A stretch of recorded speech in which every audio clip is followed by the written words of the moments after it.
So I made a video asking if Americans are already living in the Third Reich. And before we go any further, I should explain that I used Third Reich as a metaphor. I wasn't asking whether America is literally Germany under literal Nazi rule.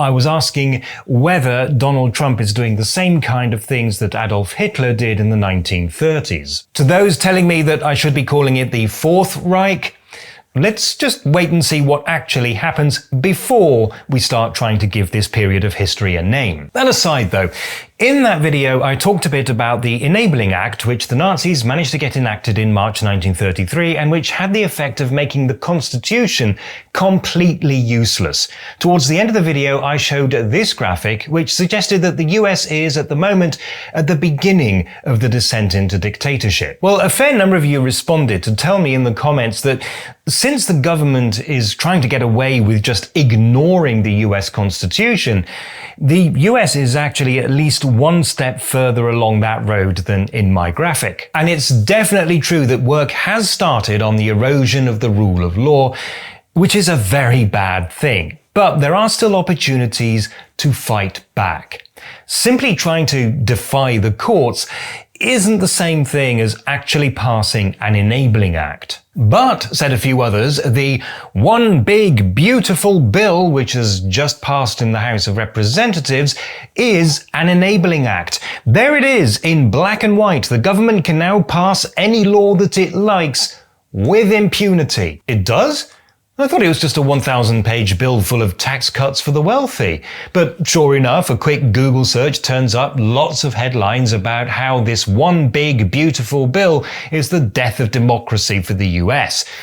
So I suppose it's time for me to download the entire thing and see for myself, and to compare it with the Enabling Act. And let me just say this, I don't know if the one big beautiful bill can be accurately described as beautiful, but it is definitely big. There is a lot of stuff in it. Fortunately, I did find a website that told me where I could find what I was looking for. It's section 70302 on page 554.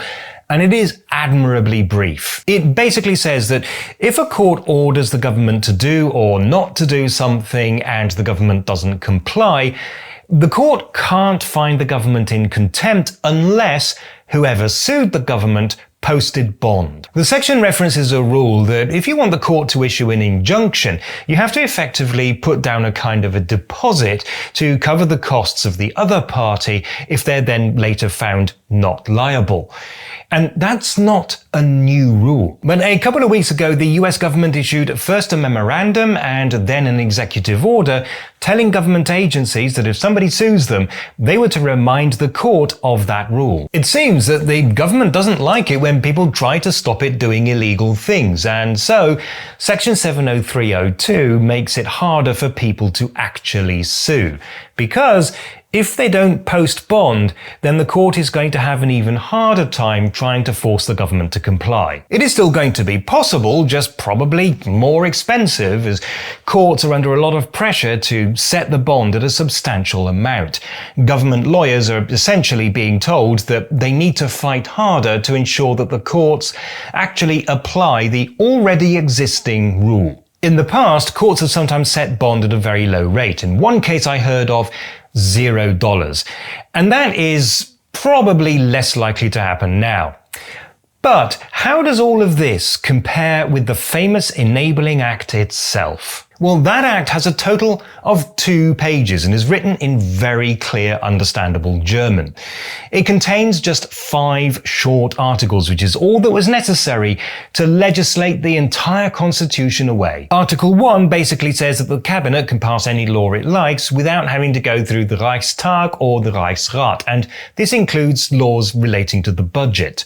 Article 2 says that any laws passed by cabinet in this way don't have to comply with the Constitution. Article 3 says that laws passed by cabinet in this way become effective the day after they are announced, and that the laws setting out the procedures for getting legislation enacted in the Reichstag don't apply. Article 4 says that the cabinet has the authority to sign treaties with other countries without the consent of the Reichstag or the Reichsrat, and Article 5 sets an expiration date, although in the event the government just kept extending the deadline. And that's basically it.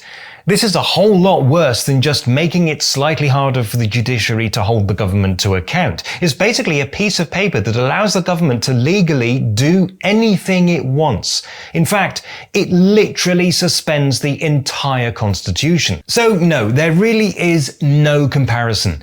Section 70302 of the One Big Beautiful Bill is certainly part of a slow and methodical chipping away of all the protections that guard against a dictatorship, and that is deeply troubling. But the 1933 Enabling Act, at a stroke, killed the Constitution, destroyed the rule of law, and rendered the entire Legislative Assembly a complete irrelevance. The US is definitely on that path, but it's not that far down it yet. The way of the protections against it. That gave the government the...